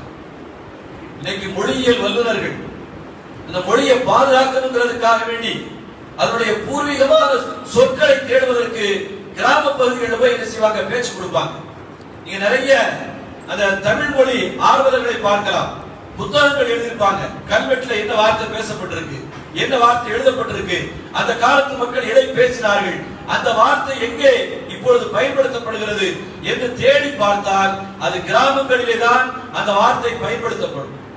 பொதுவாகவே அரபியர்கள் எல்லா விஷயத்திலையும் ஒரு பிடிவாதத்தோடு இருப்பதை போல அரபு மொழியை தங்கள் பிள்ளைகள் தெளிவாக பேச வேண்டும், அந்த பாரம்பரியத்தை இழந்து விடாமல் பேச வேண்டும் என்பதிலே கவனமாக இருப்பார்கள். அதனால நல்ல தூய அரபி, தெளிவான அரபி, பூர்வீக சொற்களோடு நம்முடைய பிள்ளைகளுக்கு வந்து சேர வேண்டும் என்பதற்காக வேண்டி குழந்தைகளை கிராம பகுதிகளுக்கு அனுப்பி அந்த ஆரம்ப வார்த்தைகளை கற்க வைப்பார்கள் என்கின்ற இந்த 3 நோக்கத்திற்காக வேண்டி அரபுலகத்திலே கிராமங்களிலே செவிலி தாயை தேடி, பால்குடி தாயை தேடி குழந்தைகளை ஒப்படைப்பது வழக்கம் என்ற அடிப்படையிலே பெருமானார் ஸல்லல்லாஹு அலைஹி வஸல்லம் அவர்கள் ஹலீமத்து ஸஅதியா ரசூலுல்லாஹி ஸல்லல்லாஹு அலைஹி வஸல்லம் அவர்களுக்கு பால் கொடுத்த தாய்மார்கள் மொத்தம் 4 பேர். ஒன்னு ஒரு வாரம் பிறந்து ஒரு வார காலம் ஆமினா அம்மையார் பால் கொடுத்தாங்க. இரண்டாவது சுவைபா அவங்க பால் கொடுத்தாங்க. அதற்கு பின்னாலே அந்த வீட்டிலே பணிப்பெண்ணாக இருந்த உம்மு ஐமன் கிட்டத்தட்ட 2-3 தலைமுறைகளை பார்த்த ஒரு பாக்கியவதி, 100 வயசுக்கு மேல பின்னால வாழ்ந்தாங்க. உம்மு ஐமன் ரலியல்லாஹு தஆலா அன்ஹா சஹாபி. 4வது ஹலீமத்து ஸஅதியா. இந்த பெற்ற தாய் அவங்களுக்கு பால் குடிச்சிருக்காங்க. 2வது சுவைபா, 3வது உம்மு ஐமன், 4வது ஹலீமத்து ஸஅதியா. இந்த 4 பேரிடத்திலே பெருமானார் ஸல்லல்லாஹு அலைஹி வஸல்லம் அவர்கள் சிறு வயதிலே பால் அருந்தி இருக்கிறார்கள் என்கின்ற வரலாற்று செய்தி. கணிதத்துக்குரிய அருமையான சகோதரர்களே, ஹலீமத்து ஸஅதியாவிடத்திலே அதிகமான நாட்கள், கிட்டத்தட்ட 1.25 வருஷத்தையும் தாண்டி பால் குடித்தார்கள். தாயிடத்திலேயும் உம்மு ஐமன், சுவைபா இவர்களிடத்திலே பால் குடித்த காலங்கள் மிக குறைவு. அதிகமான காலங்கள் ஹலீமத்து ஸஅதியா ரலியல்லாஹு தஆலா அன்ஹா அவர்களிடத்திலே பால் குடித்தார்கள் என்பதை தான் வரலாறு சொல்கிறது. அதனாலேதான் வரலாற்றிலே ஹலீமத்து ஸஅதியாவுடைய பெயர்கள் அதிகமாக உச்சரிக்கப்படுகிறது என்பதை பார்க்க முடிகிறது. ஹலீமத்து ஸஅதியா அவங்க அந்த பால் குடிப்பதற்காக வேண்டி அந்த பிள்ளையை தேர்வு செய்யக்கூடிய தேர்வு முறையை சொல்றாங்க. கடுமையான வறுமை எங்களுக்கு. அப்ப நாங்க வசித்த அந்த பகுதியில் இருந்து குழந்தைகளை தேடி மக்கமா நகருக்கு நாங்கள் வந்தோம். அப்போ ஒரு பெரும் கூட்டமாக வந்தோம். எல்லோருக்கும் குழந்தை கிடைத்தது, எனக்கு எந்த குழந்தையும் கிடைக்கல. கடைசியில முஹம்மது ஸல்லல்லாஹு அலைஹி வஸல்லம் அங்க போன அந்த ரசூலுல்லாஹ் மாத்திரம் அவங்க குழந்தையா இருக்கும்போது இருந்தாங்க. எல்லா பெண்களும் வேண்டாம் என்று ஒதுக்கி விட்ட அந்த குழந்தை தான் எனக்கு கிடைத்தது. ஏன்னா தந்தை இல்லாத குழந்தையை யாரும் ஏற்றுக்கொள்வதில்லை. ரசூலுல்லாஹ் தந்தை இல்லாம பிறந்திருக்கிறாங்க, யதீமா இருக்கிறாங்க. அப்ப இதுக்கான பொறுப்பு யாரு? நாளைக்கு விட்டுட்டு போயிட்டா என்ன செய்ய? தந்தையாக இருந்தால் முழு பொறுப்பையும் ஏற்றுக்கொள்வார்கள், எல்லா விதமான சகல வசதிகளையும் செய்து கொடுப்பார்கள், அதற்கான சரியான கூலியை கொடுப்பார்கள். தந்தை இல்லாத குழந்தையாக இருக்கின்ற பொழுது சரியான கூலி கிடைக்காது என்ற காரணத்தினாலே வந்தவர்கள் எல்லோருமே புறக்கணித்து விட்டு சென்று விட்டார்கள். ஹலீமத்து ஸஅதியா ரலியல்லாஹு தஆலா அன்ஹா அவங்களுக்கு ரசூலுல்லாஹ்வை தவிர வேறு எந்த குழந்தையும் கிடைக்கவில்லை. எல்லோருக்கும் குழந்தை கிடைத்தது, ஹலீமத்து ஸஅதியாவுக்கு மாத்திரம் குழந்தை கிடைக்கவில்லை. ஸல்லல்லாஹு அலைஹி வஸல்லம் அவர்களையே குழந்தையாக கடைசியில் எடுத்துக்கொண்டார்கள். கணவனிடத்தில் ஆலோசனை செய்கிறார்கள், அல்லாஹ் தஆலா பரக்கத் செய்வான், நாம் அந்த குழந்தையை எடுத்துக்கொள்வோம், பிரச்சனை இல்லை அப்படின்னு சொல்லி கணவருடைய உள்ளத்திலே இந்த செய்தியை போட்டு அந்த குழந்தைக்கு பால் கொடுக்கக்கூடிய ஒரு பெரும் பாக்கியத்தை இன்று வரைக்கும் அந்த குழுவிலே வந்த பெண்கள் யாருடைய வரலாறும் நாம் பேசுவது கிடையாது. ஹலீமத்து ஸஅதியா ரலியல்லாஹு தஆலா அன்ஹா அவர்களுடைய பெயரை பேசுகின்ற அளவுக்கு ரப்பல் ஆலமீன் ஒரு பெரிய பாக்கியவதியாக அந்த அம்மையார் அவர்களை ஆக்கி வைத்தான் என்பதை பார்க்கின்றோம். சொல்றாங்க, நாங்க எதை எதிர்பார்க்கல, யதீம் ஒரு பெரிய குடும்பத்தில் பிறந்த குழந்தையாக இருந்தாலும் தந்தை தானே பொறுப்பு. தந்தையே இல்லாத அந்த குழந்தையை நாம் எடுத்திருக்கிறோம், எதையும் நாங்கள் எதிர்பார்க்கவில்லை. கொடுத்தாலும் சரி, கொடுக்கவில்லை என்றாலும் சரி, ஆனால் அந்த குழந்தையை தத்தெடுக்க வேண்டும், அந்த குழந்தைக்கு பால் கொடுக்க வேண்டும் என்று நாங்கள் முடிவு செய்து விட்டோம், எடுத்துட்டு வந்தோம். எங்களுடைய வாழ்க்கை எல்லா வகையிலேயும் சிறப்பாக இருந்தது என்று ஹலீமத்து ஸஅதியா ரலியல்லாஹு தஆலா அன்ஹா அவர்கள் சொல்கிறார்கள். அவங்களுடைய பிற்காலத்துல வாழ்ந்த அந்த வாழ்க்கையிலே அவர்களே சொல்கிறார்கள், வாழ்க்கை அவ்வளவு வறுமையில கஷ்டத்துல இருந்தது. இப்படி வாழ்க்கையினுடைய வறுமையை கஷ்டத்தை போக்குவதற்காக வேண்டித்தான் மக்கமா நகர் சென்று குழந்தையை நாங்கள் தேடினோம். ஆனால் பெருமானார் எனக்கு குழந்தையாக வந்ததற்கு பின்னாலே என்னுடைய வாழ்க்கை எல்லா வகையிலையும் வளத்திற்குரிய வாழ்க்கையாக செழிப்பான வாழ்க்கையாக இருந்தது என்று ஹலிமத்து சாதியா பிற்காலத்திலே சொன்னார்கள் என்கின்ற செய்தியை நாம் பார்க்கிறோம். இணையத்திற்குரிய அருமையான சகோதரர், பெருமானார் ஸல்லல்லாஹு அலைஹி வஸல்லம் அவர்களுக்கு அல்லாஹ் தஆலா வஹியை ஏற்றுக்கொள்ளக்கூடிய அந்த பக்குவத்தை, அதை தாங்கிக் கொள்ளக்கூடிய உள்ள வலிமையை கொடுக்க வேண்டும் என்பதற்காக வேண்டி பெருமானாருடைய உள்ளத்தை ஜம்சம் நீரால் கழுவினான் என்கின்ற ஒரு வரலாற்று செய்தியை பார்க்க முடிகிறது. பெருமானார் ஸல்லல்லாஹு அலைஹி வஸல்லம் அவர்கள் சிறுபிராயத்தில் இருக்கும்போது, 4 வயசா இருக்கும்போது ஜம்சம் நீரால் பெருமானார் ஸல்லல்லாஹு அலைஹி வஸல்லம் அவருடைய இதயம் கழுகப்பட்டது. அப்படி கழுகப்படுகின்ற பொழுது அவர்களுக்கு 4 வயதாக இருந்தது. பெருமானார் ஸல்லல்லாஹு அலைஹி வஸல்லம் அவர்கள் எதற்காக அப்படின்னு சொன்னா வஹியை ஏற்றுக்கொள்ளுங்கள். இன்னா சனுல்கி அலைக கௌலன் ஸகீலா, அல்லாஹ் தஆலா வஹி குறித்து சொல்கிறார், கடுமையான பாரமிக்க சொல். நீங்க நம்ம சொல்றதுக்கும் ஓதுறதுக்கு ரொம்ப ஈஸியா இருக்கு, இவ்வளவு கஷ்டமா இருக்கு. இந்த குர்ஆன் இருக்கு, காலையில ஃபஜ்ர்ல உட்கார்ந்து ஓதுறோம், ஓதிட்டு தானே இருக்கு. அது அவ்வளவு கஷ்டமா? அது அவ்வளவு கஷ்டம் நமக்கு. நம்ம வாயினார என்ன செய்யறோம்? ஓதுறோம். அதை தாங்கியவர்களுக்கு தான் தெரியும். அதை பாதுகாக்க வேண்டும் என்கின்ற கவலையும் கஷ்டமும் அதை மனப்பாடம் செய்தவர்கள், அதை உள்வாங்கிக் கொண்டவர்கள்.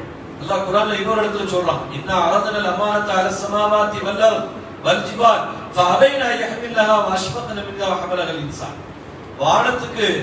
வானத்திட்ட கேட்டோம், பூமியிட்ட கேட்டதை ஏற்றுக்கிறியான்னு சொல்லி யாருமே ஏற்றுக்கொள்ள முடியவில்லை. பிரம்மாண்டமான வானம், வரமிக்க மலைகள் எல்லாமே மறுத்து விட்டது.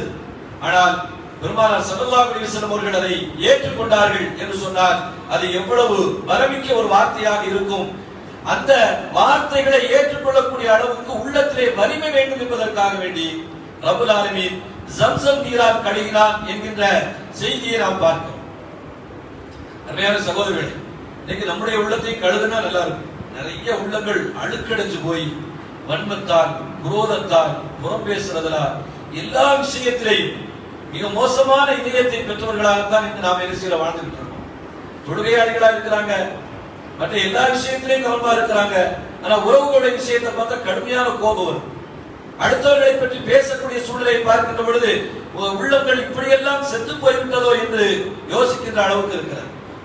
உள்ளம் சரியாக அல்லாஹ் குர்ஆன்ல சொல்றான், கத் அஃலஹ மன் ஸக்காஹா, இதயத்தை சுத்தப்படுத்தி கொண்டவன் தான் வாழ்க்கையை வெற்றி அடைவான். ஸல்லல்லாஹு அலைஹி வஸல்லம் சபையில உட்கார்ந்து பேசிட்டு இருக்கும்போது ஒரு திடீர் அறிவிப்பு செய்யறாங்க. இப்போ ஒரு ஆள் உள்ள வருவார், அவரை நீங்க எல்லாரும் பார்த்துக்கோங்க, அவர் சொர்க்கவாதி அப்படின்னு சொன்னாங்க. எல்லாரும் திரும்பி திரும்பி பார்த்தாங்க, யாரா இருக்கும் அப்படின்னு சொல்லி பார்த்தா மக்களுடைய கவனத்தை பெறாத ஒரு அப்பாவியான ஒரு ஆள் உள்ள வர்றார். சஹாபாக்கள் என்ன நினைச்சு, ஒரு பெரிய சஹாபி உள்ள வரப்போறாங்க போல தெரியுது அப்படின்னு எதிர்பார்த்து திரும்பி திரும்பி பார்க்கறாங்க. பார்த்தா ஒரு சாமானிய மனிதர், மதீனா நகரத்துக்கு அறிமுகம் இல்லாத, யாருடைய கவனத்தையும் பெறாத ஒரு அப்பாவியான ஒரு மனிதர் உள்ள வருகிறார். எல்லாருக்கும் ஆச்சரியமா போச்சு. அதுக்கு பின்னால ஒரு தடவை ஒரு கூட்டம் நடக்கும் போது ரசூலுல்லாஹ் சொல்றாங்க, ஒரு ஆள் வருவார், அவரை பார்த்துக்கோங்க, அவர் சொர்க்கவாசிக்கிறார். அப்பவும் எல்லாரும் எதிர்பார்க்கிறாங்க, அதே மனிதர் வருகிறார். இன்னொரு தடவை அதே போல கூட்டம் நடக்கும் போது பார்த்தா ரசூலுல்லாஹ் சொன்னாங்க, ஒரு ஆள் வருவார், பார்த்துக்கோங்க, அவர் சொர்க்கவாசிக்கிறார். சஹாபாக்களுக்கு ஆச்சரியமா போச்சு, சொர்க்கவாதியா? பெரும் போர்க்களத்திலே கலந்து கொண்டவர்கள், மார்க்கத்திற்காக தியாகம் செய்த தியாகசீலர்கள், பெரும் சஹாபாக்கள் இருக்கிறாங்க.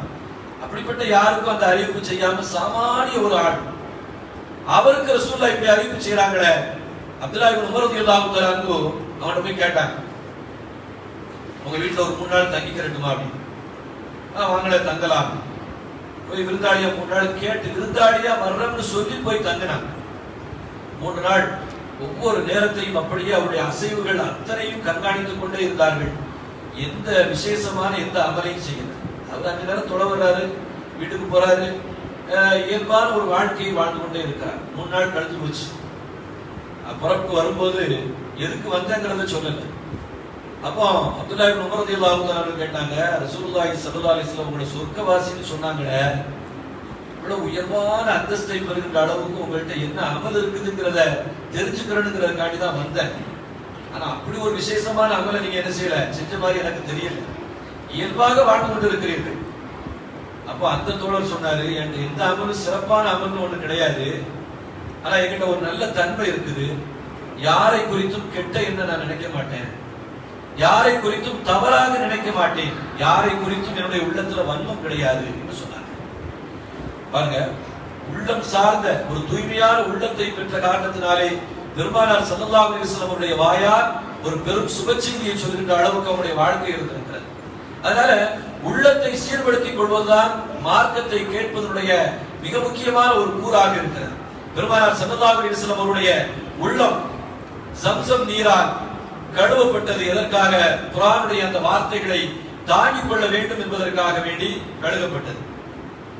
பெருமானார் ஸல்லல்லாஹு அலைஹி வஸல்லம் மேல ஒரு அளவு கடந்த பிரியம், யாருக்கு? அப்துல் முத்தலிப் பார்ட்னர். அளவு கடந்த பிரியம் அவங்கள்ட்ட இருந்துச்சு.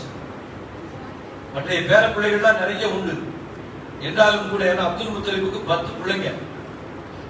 இப்ப எத்தனை பேர பிள்ளைகள்லாம் இருப்பாங்க? ரசூலுல்லாஹ்வுடைய அத்தாவுக்கு முன்னால பிறந்தவர்கள் ரொம்ப நிறைய பேர் இருக்கிறாங்க. அவங்க பிள்ளைங்க, அவங்க பிள்ளைகளின் பிள்ளைகள்லாம் நிறைய உண்டு. ஆனால் ஒரு தனிப்பட்ட பிரியம் பெருமானார் ஸல்லல்லாஹு அலைஹி வஸல்லம் அவர்கள் மீது ஏற்பட்டது. எந்த அளவுக்கு அப்படின்னு சொன்னா, அப்துல் முத்தலிப் குறைஷி குலத்தினுடைய உயர்ந்த தலைவர் என்ற காரணத்தினாலே காபாவுடைய வளாகத்திலே அவர்களும் அவருடைய குடும்பத்தார்களும் வந்து அமர்வதற்கு தனியாக ஒரு இடம் ஒதுக்கப்பட்டிருக்கும். அந்த இடத்துல வந்து உட்காருவாங்க. அப்ப அவருடைய குடும்பத்தை சார்ந்தவர்கள் எல்லாம் சுற்றி உட்கார்ந்து இருப்பார்கள். இவர்கள் வந்தால் குடும்பத்தினுடைய மூத்த தலைவர் என்ற காரணத்தினாலே அவர்கள் இருப்பதற்கு ஒரு இடம் உண்டு. ஸல்லல்லாஹு அலைஹி வஸல்லம் வந்தா அப்துல் முத்தலிப் எந்த இடத்துல போய் உட்காருவாங்களோ அவர்கள் உட்கார வேண்டும் என்பதற்காக வேண்டி எல்லோராலும் ஒதுக்கி வைக்கப்பட்ட ஒரு இடம் இருக்குமா இல்லையா, மைய இடம், அந்த இடத்துல போய் பெருமானார் ஸல்லல்லாஹு அலைஹி வஸல்லம் சின்ன குழந்தையா இருக்கும்போது போய் உட்காருவாங்க. அப்ப அந்த பேர குழந்தைகள் எல்லாம் பொறாமப்படுவாங்க, அங்க போய் உட்கார்றாங்க அப்படின்னு சொல்லிட்டு எல்லா குழந்தைகளும் என்ன செய்வாங்க, அடிச்சுக்குவாங்க.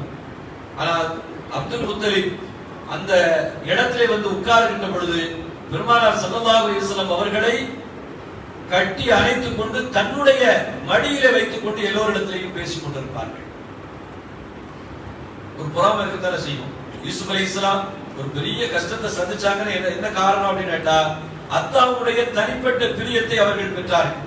அதனால ஒரு பெரிய கஷ்டத்தை யூசுப் அலைஹிஸ்ஸலாம் அவர்கள் சந்தித்தார்கள் என்பதை வரலாற்றிலே பார்க்கிறோம்.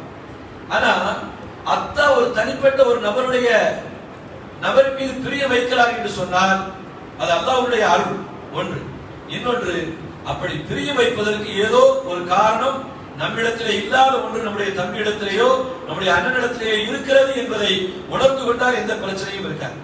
பெருமானார் ஸல்லல்லாஹு அலைஹி வஸல்லம் அவர்கள் மீது உண்டான தனிப்பட்ட பிரியத்தை, அவர்கள் மீது உண்டான தனிப்பட்ட அந்த பாசத்தை எல்லோரும் உணர்ந்து கொண்டார்கள். ஏனென்றால் எல்லோருடைய வாழ்க்கையை தாண்டி ஒரு தனிப்பட்ட வாழ்க்கையை வாழ்ந்து கொண்டிருந்தவர்கள் ஹஜ்ரத் பெருமானார் ஸல்லல்லாஹு அலைஹி வஸல்லம் அவர்கள். எந்த காலத்திலும் சொன்னா 8 வயசுக்கு உட்பட்ட அந்த காலத்திலே விளையும் பயிர் விளையிலேயே தெரியும் என்பதை போல பெருமானார் மிகப்பெரிய ஒரு வரலாற்றுக்கு சொந்தமான ஒரு வாழ்க்கையை வாழப் போகிறார்கள் என்பதை அந்த 8 ஆண்டு காலத்திலேயே ஒட்டுமொத்த அரபுலகமும் குறைஷி வம்சமும் முழுமையாக தெரிந்து கொண்டது என்பதை பார்க்க முடிகிறது. எந்த அளவுக்கு சொன்னா, சாதாரண சின்ன குழந்தை காபத்துல்லாஹ்வுடைய ஒரு பகுதியை என்ன செய்யறாங்க, புனர் நிர்மாணம் செய்யறாங்க. அப்ப அப்துல் முத்தலிபுடைய தலைமையில அங்க இருக்கிற சின்ன பிள்ளைங்க பெரிய ஆட்கள் எல்லாரும் என்ன செய்யறாங்க, அதற்கான ஏற்பாடுகளை செய்கிறார்கள். அப்ப எல்லாரும் என்ன செய்யறாங்க அப்படின்னு சொன்னா, வேட்டியை தூக்கி கட்டிக்கிட்டு முட்டுக்கு மேல தூக்கி கட்டிக்கிட்டு என்ன செய்யறாங்க, வேலை பார்க்கறாங்க சின்ன குழந்தைகள் எல்லாரும். அதே போல சின்ன பிள்ளைங்க என்ன செய்யறாங்க அப்படின்னா, அந்த கல்லையும் மண்ணையும் எடுத்து வரணுங்கிறதுக்காண்டி வேஷ்டியை அவுத்துக்கிட்டு, சின்ன பிள்ளைங்க தான் அவங்களுக்கு பெருசா ஒண்ணும் கவனம் இருக்காது இல்லையா, அந்த வேஷ்டியை எடுத்துக்கிட்டு தோல்ல வச்சுக்கிட்டு அதுக்கு மேல கல்லை தூக்கி வச்சுக்கிட்டு என்ன செய்யறாங்க, வர்றாங்க. பெருமானார் ஸல்லல்லாஹு அலைஹி வஸல்லம் அவர்கள் அந்த கல்லை எடுத்து சுமந்து கஷ்டப்பட்டு சுமந்து வரும்போது கூட தன்னுடைய வேஷ்டி எடுத்து அழுத்தக்கூடிய அந்த இடத்துல வச்சு கல்லை சுமந்து வரணுங்கிற சிந்தனை அவங்கள்ட்ட இல்லை. அப்போ அவங்களுடைய சிறிய தகப்பனார் அந்த வயசுல இருக்க, நான் நேற்று சொன்னா இல்லையா, அப்பாஸ் ரலியல்லாஹு தஆலா ஒரு வயசு 2 வயசு தான், 1.5 வயசு தான் வித்தியாசம். அப்பாஸ் ரலியல்லாஹு தஆலா சின்ன பிள்ளையா இருக்காங்க அவங்களும். அப்ப சொல்றாங்க, ஏன்பா நான் வச்சிருக்கிற மாதிரி என்ன செய், எல்லாரும் அப்படித்தானே கொண்டு வரோம். அது மாதிரி வேஷ்டியை அவுத்து தோல்ல வச்சுக்கிட்டு அதுக்கு பின்னால கதத்துக்கு வச்சேன்னு சொன்னா புஜை என்ன செய்யாது, அழுத்தாது அப்படின்னு. அவங்க என்ன செஞ்சாங்க அப்படின்னு சொன்னா, அந்த வேஷ்டியை அப்படி செய்யும் போது வேஷ்டியை அவுத்துட்டு என்ன செய்யறாங்க, மேல வைக்க சொல்லும் போது ரசூலுல்லாஹி ஸல்லல்லாஹு அலைஹி வஸல்லம் அப்படியே மயக்கம் போட்டு கீழே விழுந்துறாங்க. ஒரு வெட்க உணர்வை சிறு பிராயத்திலேயே பெருமானார் ஸல்லல்லாஹு அலைஹி வஸல்லம் அவருடைய வாழ்க்கையிலே பார்க்க முடிந்தது. சின்ன குழந்தை ஆனாலும் கூட அல்லாஹ் தஆலா எப்படி தர்பியத்துப்படுத்துகிறார் பாருங்க. சிறு பிராயத்திலேயே ஒரு வழிகாட்டுதலை அந்த குழந்தையின் வழியாக சொல்லி காட்டுகிறார். அதான் சொல்றானா இல்லையா, லகத் கான லக்கும் ஃபீ ரசூலில்லாஹி உஸ்வத்துன் ஹஸனா, ரசூலுடைய வாழ்க்கையிலே அழகிய முன்மாதிரி இருக்கிறது என்று சொன்னார். ஒட்டுமொத்த வாழ்க்கை பிறப்பின் துவக்கத்திலிருந்து இறப்பு வரைக்கும் ஒவ்வொரு அசைவுகளிலேயும் ஒவ்வொரு நகர்வுகளிலேயும் இந்த சமூகத்திற்கு மிகப்பெரிய முன்மாதிரி இருக்கிறது என்பதுதானே பொருள். அப்ப அந்த சிறிய பிராயத்திலே கூட வெட்கத்தில் மறைக்கப்பட வேண்டிய பகுதி என்ன, அது வெட்கத்தினுடைய இடம் என்பதை உணர்ந்தவர்கள் பெருமானார் ஸல்லல்லாஹு அலைஹி வஸல்லம் அவர்கள் என்பதை பார்க்க முடிகிறது. இன்னைக்கு நம்ம பிள்ளை என்ன செய்றாங்க, பைக்ல போறாங்க, சாதாரண செல்போன் நோண்டிட்டு இருக்கும் போதே வேஷ்டியை தூக்கி எறிட்டு என்ன செய்யறாங்க, நிக்கிறான். முன்னால போறது யாரு, அஜர்தா அல்லது ஊருடைய பெரியவங்களா, தொழுகையாளிகளா, எதை பத்தி எந்த கவலையும் நம்ம பிள்ளைகளுக்கு கிடையாது. நமக்கே பயமா இருக்கு, இதுக்கு மேல தூக்கிடுவானோ அப்படிங்கிறது பயமா இருக்கு. அந்த அளவுக்கு நம்முடைய பிள்ளைகள் முழுமையான இந்திய சுதந்திரத்தை அனுபவித்துக் கொண்டிருக்கிறார்கள் என்பதை பார்க்க முடிகிறது. இணைத்துக்குரிய சகோதரர்களை, சிறு பிராயத்திலிருந்தே அந்த தன்மை வரணும். குழந்தையா இருக்கும் போதே அந்த தன்மை வந்தா தான் பிற்காலத்திலே அந்த குழந்தை ஒரு ஜொலிப்பிற்குரிய குழந்தையாக, ஒரு பிரகாசத்திற்குரிய குழந்தையாக, நல்ல குழந்தையாக என்ன செய்ய உருவெடும். அது சிறுபிராயத்திலிருந்தே வர வேண்டும் என்பதை முன்மாதிரியாக பெருமானார் ஸல்லல்லாஹு அலைஹி வஸல்லம் அவர்கள் சொல்லி காட்டியிருக்கிறார்கள் என்பதை நாம் பார்க்க முடிகிறது. பெருமானார் ஸல்லல்லாஹு அலைஹி வஸல்லம் அவர்கள் 8 வயசு 2 மாசம் 10 நாட்கள் கழிந்த இந்த காலகட்டத்திலே யாருடைய அரவணைப்பிலே வளர்ந்து வந்தார்களோ அந்த பாட்டனாரை இழந்து விடுகிறார்கள். 6 வயசுல தாயை இழக்கிறார்கள். அந்த தாய் எப்படி இறந்தாங்க அப்படின்னு சொன்னா, ஸல்லல்லாஹு அலைஹி வஸல்லம் 4 வயசா இருக்கும் போது அவர்களுக்கு இந்த இதய சுத்திகரிப்பு, அந்த சுத்தம் பண்றதுக்கான சூழ்நிலை வரும்போது இந்த செய்தி ஆமினா அம்மையாருக்கு தெரியும் போது அவங்க பதட்டம் அடைகிறாங்க, ரொம்ப கவலைப்படுறாங்க. தந்தை இல்லாத குழந்தை, நம்ம மட்டும் இருக்கிறோம் அப்படின்னு சொல்லி அவங்களுக்கு ரொம்ப வருத்தம். அப்போ கஷ்டம், மனசு கஷ்டத்தினால மதீனா நகருக்கு போறாங்க. தன்னுடைய கணவர் அடக்கம் செய்யப்பட்டிருக்கக்கூடிய அந்த இடத்துல போனா நமக்கு கொஞ்சம் நிம்மதி கிடைக்கும் அப்படின்னு சொல்லி மக்காவில் இருந்து பயணப்பட்டு மதீனாவிற்கு வந்தார்கள். அப்படி மதீனாவுக்கு வந்து தங்கியிருந்து புறப்பட்டு வரக்கூடிய, மதீனாவிற்கு கொஞ்சம் தான் புறப்பட்டிருப்பாங்க, அஃபா என்கின்ற ஒரு இடம், அந்த இடத்துக்கு வரும்போது நோய்வாய்ப்பட்டு அதுக்கு பின்னால் அவங்களால் நடக்க முடியாமல் அங்கேயே வஃபாத் ஆகி விடுகிறார்கள். மக்கா அத்தா அடக்கம் செய்யப்பட்ட இடம், மக்காவிலிருந்து பக்கத்துல கொஞ்சம் இடம் தான், கொஞ்சம் தூரம் தான், அங்கதான் அவங்களுடைய தாயாரும் அடக்கம் செய்யப்பட்டிருக்கிறார்கள். தாயாரும் தந்தையும் அடக்கம் செய்யப்பட்ட அந்த இடத்திலேயே வாழக்கூடிய ஒரு தௌஃபீக்கை பெருமானார் ஸல்லல்லாஹு அலைஹி வஸல்லம் அவர்களுக்கு ரப்புல் ஆலமீன் வழங்கி இருக்கிறார் என்பதை வரலாற்றினுடைய ஒட்டுமொத்தத்தை பார்க்கும்போது விளங்குகிறது. இணையத்திற்குரிய அருமையான சகோதரர்களே, பெருமானார் ஸல்லல்லாஹு அலைஹி வஸல்லம் அவர்கள் அவங்க சிறுபிராயத்திலேயே ஒரு அருளுக்குரிய இறைவனுடைய பாக்கியத்தை பெற்ற குழந்தையாக இருந்தார்கள். அவங்க வஃபாத் ஆயிட்டாங்க. அவங்களுடைய பாட்டனார் அப்துல் முத்தலிப் வஃபாத் ஆனதுக்கு பின்னால அபூ தாலிபுடைய வளர்ப்பிலே, அவங்களுடைய கண்காணிப்பிலே வளர்ந்து கொண்டிருக்கிறார்கள். ஒரு தடவை கடுமையான பஞ்சம். அப்ப அந்த ஊருடைய வழக்கப்படி என்ன அப்படின்னா, குழந்தைகளை எல்லாம் அழைத்துக் கொண்டு காடுகளிலே போய் இறைவனிடத்திலே அழுது தொழுது துவா செய்தால் மழை பொழியும், கஷ்டங்கள் நீங்கும் என்கின்ற அந்த ஐதீகம் இருந்தது. அது ஒரு வளமையான ஒரு நிகழ்வு தான். இப்பொழுதும் நாம் அதை ஏற்றுக்கொள்ளக்கூடிய ஒரு நிகழ்வு தான். அப்ப அப்படிப்பட்ட ஒரு சூழ்நிலை வரும்போது அபூ தாலிப் அவர்கள் பெருமானார் ஸல்லல்லாஹு அலைஹி வஸல்லம் அவர்கள் 8-9 வயசா இருக்கும்போது அழைச்சிட்டு என்ன செய்ய, 9 வயசு 10 வயசு இருக்கும். அப்ப அழைச்சிட்டு என்ன செய்யறாங்க, அப்படி போகும்போது பெருமானார் ஸல்லல்லாஹு அலைஹி வஸல்லம் அவர்களை தன்னுடைய மடியிலே வைத்து அணைத்துக் கொண்டு இறைவனிடத்திலே துஆ செய்தார்கள். ஜல்ஹமா இப்னு உர்ஃபுதா என்கின்ற ஒரு அறிவிப்பாளர் இந்த செய்தியை என்ன செய்கிறார், வரலாற்றிலே சொல்கிறார். இப்னு ஹிஷாம் கிதாப்ல என்ன செய்து வருது. அவங்க சொல்லும்போது சொல்றாங்க, நான் அப்போ மக்கமா நகருக்கு யதார்த்தமாக போனேன். அப்போ அங்க பஞ்சத்தில் மக்கமா நகரம் பீடிக்கப்பட்டிருந்தது. மழைக்காக வேண்டி இப்படி ஒரு நிகழ்வு நடக்கும் போது அந்த ஊருடைய தலைவராக விளங்கிய அபூ தாலிப் அவர்கள் இந்த குழந்தையை வைத்துக் கொண்டு துவா கேட்டார்கள். துவா கேட்டு முடித்த அந்த நேரத்திலேயே மழை பொழிந்தது என்கின்ற அந்த செய்தியை என்னுடைய கண்கூடாக நான் பார்த்தேன் என்று பிற்காலத்திலே பதிவு செய்கிறார் என்பதையும் பார்க்க முடிகிறது. இணையத்திற்குரிய அருமையான சகோதரர்கள், அதனாலே குழந்தை பருவம், பெருமானார் ஸல்லல்லாஹு அலைஹி வஸல்லம் குழந்தை பருவம் என்பது இன்றைய காலகட்டத்திலே வாழக்கூடிய அந்த குழந்தைகளுக்கு மிகப்பெரிய ஒரு பாடத்தை, படிப்பினையை, வழிகாட்டுதலை ஸல்லல்லாஹு அலைஹி வஸல்லம் அவர்கள் சொல்லி தந்திருக்கிறார்கள், காட்டி தந்திருக்கிறார்கள் என்பதை பார்க்க முடிகிறது. பொதுவாகவே உலகத்திலே ஒரு மனிதன் யாரிடத்திலே தோற்பான், உலகத்திலே யாரையும் தோக்கன்னு நினைக்க மாட்டான். யாரா இருந்தாலும் ஒருத்தர் பேசிட்டாம சொன்னா திரும்ப பதில் சொல்லாம என்னுடைய மனசு சாந்தி அடையாது.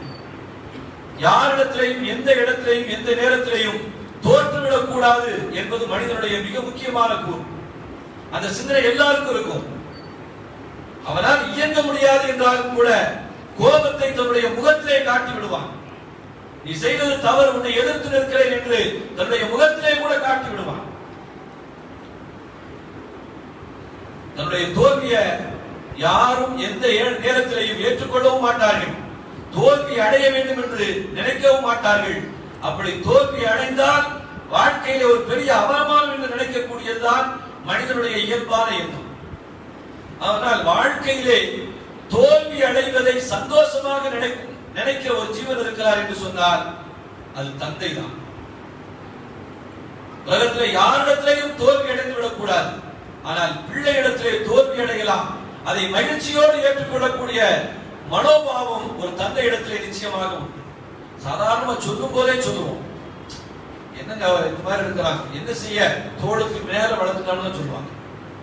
தோளுக்கு மேல ஒரு கோபத்திலே சொல்லும் போது கூட தன்னுடைய பிள்ளையை தன்னை விட உயர்வாக நினைத்துத்தான் அந்த வார்த்தையை தமிழகம் சொல்லி வைத்திருக்கிறது. தோளுக்கு மேல வயிறு வளர்ந்துட்டா எப்படி அடிக்கிறது அப்படின்னு சொல்லி கவிஞர் வைரமுத்து தன்னுடைய மகனார் கவிஞர் வைரமுத்து ஒரு தடவை ஒரு கவி மன்றத்துல கவி பாடுவதற்காக அழைக்கின்ற பொழுது அற்புதமான ஒரு கவிதை ஒன்று பாடுவார்.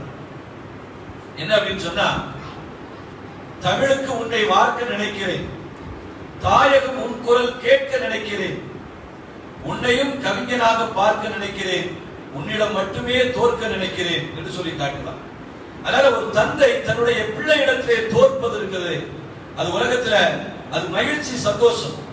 எனக்கு கிடைக்காத வாழ்க்கை என்னுடைய பிள்ளைக்கு கிடைக்க வேண்டும், நான் படிக்காத படிப்பு என்னுடைய பிள்ளைக்கு கிடைக்க வேண்டும், நான் சேர்க்காத செல்வம் என்னுடைய பிள்ளையினுடைய கரத்திலே கிடைக்க வேண்டும் என்று தன்னோடு ஒப்பிட்டு தான் இறப்பதற்கு முன்னாலே என்னை விட என்னுடைய மகன் உயர்ந்து விட்டார் என்பதை பார்த்து விட்டு செல்ல வேண்டும் என்பதுதான் ஒவ்வொரு தகப்பனுடைய ஆசையாக இருந்து கொண்டிருக்கிறது.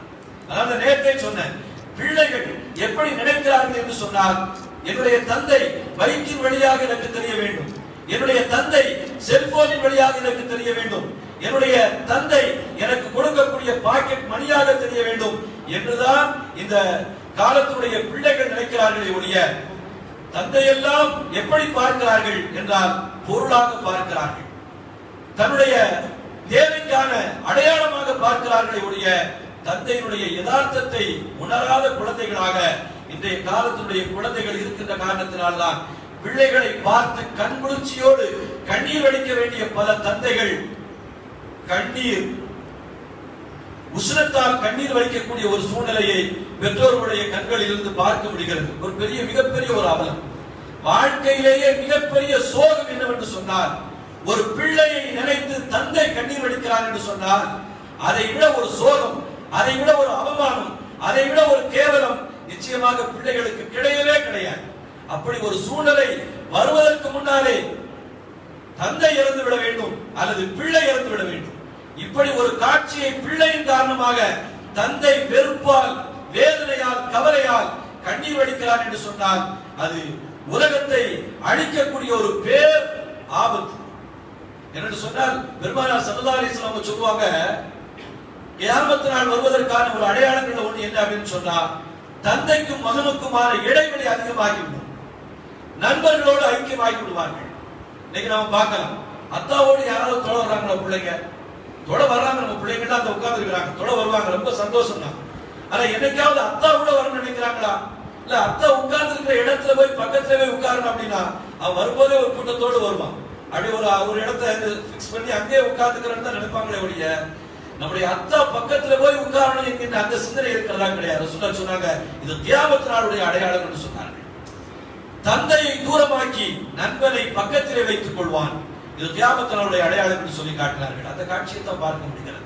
இணையத்திற்குரிய சகோதரர்களை, பெருமானார் ஸல்லல்லாஹு அலைஹி வஸல்லம் அவருடைய அந்த வாழ்க்கையில் சிறுபிராயத்திலே இருந்த அந்த வாழ்க்கையை பார்க்கின்ற பொழுது தந்தையை குறித்து அதிகமாக தேடி இருக்கிறார்கள், தாயை குறித்து அதிகமாக பேசி இருக்கிறார்கள். தன்னின் மீது அன்பு செலுத்தியவர்களுக்கு காலம் முழுக்க பகரம் செய்ய வேண்டும் என்று நினைத்திருக்கிறார்கள் என்பதை அவருடைய சிறுபிராயத்திலேயே பார்க்க முடிகிறது. நல்ல குழந்தை என்பதற்கான அடையாளம் என்ன? நாம நல்ல பிள்ளை அப்படிங்கிறதுக்கான அடையாளம் என்ன என்பதை நமக்கு சொல்கிறார்கள். ஒன்று, இறைவனுக்கு கண்ணியம் செய்ய வேண்டும். ஐயகூன திஃபுல் யஹ்தரிமுல் கையுமன், அல்லாஹ்வுக்கு நன்றி செலுத்த கண்ணியம் செய்ய வேண்டும். அல்லாஹ் பார்க்கிறான், அல்லாஹ்வுடைய கடமையை செய்யணும் என்கின்ற இந்த இறையற்ற உணர்வு பிள்ளையிடத்தில் இருந்தால், சிறுபிராயத்தில் இருந்தால் அது நல்ல குழந்தை. இரண்டாவது, ஐயகூன திஃபுல் ஸஈதா, சீரழித்தனமான நடைமுறைகள் இருக்க வேண்டும். மூணாவது, ஐயகூன யுஆதிஃபு திஃபுல் மஅல் ஆகிரின், மற்றவர்களோடு பழகுகின்ற பொழுது கண்ணியத்தோடும் கருணையோடும் பழக வேண்டும்.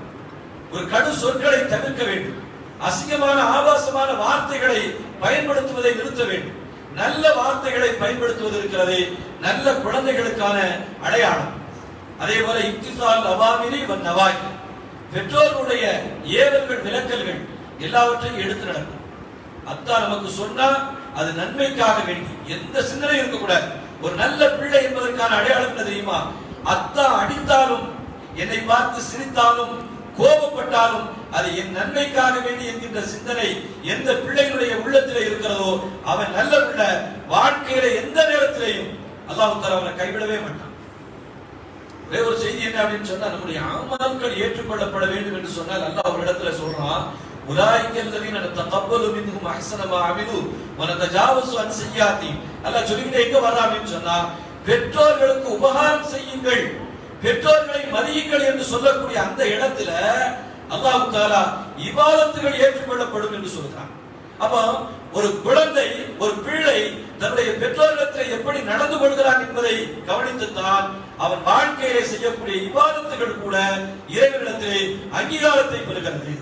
அத்தாவை கண்ணீர் வடிக்க வச்சுட்டு நீ பள்ளியாசல் வந்து தொழுகிற காரணத்தினால எந்த புண்ணியமோ வாழ்க்கையில எந்த மாற்றமோ நிச்சயமாக கிடைக்க போறதே கிடையாது. அத்தா அம்மாவுடைய பேச்சை கேட்டு நடப்பது. ஐந்தாவது, ஐயகூன நக்கியல் இஜ்திவாயியல், சமூகத்தில் அறிவார்ந்த குழந்தையாக இருக்க வேண்டும். இல்ல கேடுகட்ட பையன், காவாலி பையன், யாருக்கு பிறந்த பிள்ளையோ அப்படின்னு ஊர் உலகம் தூற்றுகின்ற அளவுக்கு குழந்தை இருக்கக்கூடாது.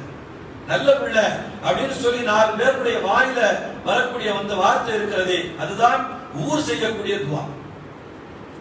சமூகத்திலே ஒரு அறிவாளி என்கின்ற அடையாளத்தோடு வாழ்வது. ஐயகூன திஃப்லு ஷுஜாஅன் வ ஜரியன், அதே போல வீரனாகவும் துணிவு மிக்கவனாகவும் இது செய்கிறது இருக்கிறது. வீரன் அப்படின்னு துணிவு அப்படின்னு சொன்னா ஊர்ல நடுத்தரர்கள் தம்படிக்கிறது இல்ல, நல்ல விஷயங்களுக்கு என்ன செய்வது, துணிவாக இருப்பது. அது எங்கேயாவது ஒதுக்குப்புறமா இருந்துட்டு என்ன செய்ய யாருக்கும் தெரியாது அப்படின்னு சொல்லி அந்த காரியத்தை செய்யறது அல்ல. நல்ல விஷயங்களே துணிவோடு இருப்பது, சமூக சேவைக்கு அடித்தளமாக இருக்கக்கூடிய பிள்ளைகள் யாரோ அவர்கள் தான் நல்ல குழந்தைகள் என்று ஒரு செய்தியை ஒரு இமாம் அவர்கள் சொல்லி காட்டுகிறார்கள். இணையத்திற்குரிய அருமையான சகோதரர்கள், அதனால ரசூலுல்லாஹி ஸல்லல்லாஹு அலைஹி வஸல்லம் அவருடைய குழந்தை பருவம் இருக்கிறது சாதாரண ஒரு பிள்ளையுடைய பருவத்தை போல கடந்து போன பருவம் அல்ல. அவர்களுடைய ஒவ்வொரு அசைவுகளிலேயும், அவர்களுடைய ஒவ்வொரு வளர்ப்பிலேயும், வளர்ந்த விதத்திலேயும், அவர்கள் நடந்து கொண்ட நடைமுறைகளிலேயும், எல்லா காலத்திலேயும் வாழக்கூடிய குழந்தைகளுக்கு ரப்புல் ஆலமீன் படிப்பினையை, பாடங்களை, வழிகாட்டுதலை வைத்திருக்கிறான் என்பதை பார்க்கின்ற பொழுது ஒரு பெரிய வரலாற்றுக்கு சொந்தமான பரம்பரையிலே நாம் வந்திருக்கிறோம் என்பது அல்லாஹ் தஆலா இந்த சமுதாயத்திற்கு கொடுத்த மிகப்பெரிய நியமத்தாக இருக்கிறது. ரப்புல் ஆலமீன் அல்லாஹ் நம்முடைய குழந்தைகளை பெற்றோர்களுக்கு கட்டுப்பட்டு வாழக்கூடிய குழந்தைகளாக, பெற்றோர்களை நேசிக்கக்கூடிய குழந்தைகளாக, எந்த காலத்திலேயும் பெற்றோர்களுடைய வெறுப்பை சம்பாதிக்காத குழந்தைகளாக, ஊருக்கும் உலகத்திற்கும் நன்மை பயக்கக்கூடிய குழந்தைகளாக ரப்புல் ஆலமீன் ஆக்கியருள்வானாக. வாஹிரு தஅவானா அல்ஹம்துலில்லாஹி ரப்பில் ஆலமீன். அஸ்ஸலாமு அலைக்கும் வரஹ்மத்துல்லாஹி வபரகாத்துஹு. கணியத்திற்குரிய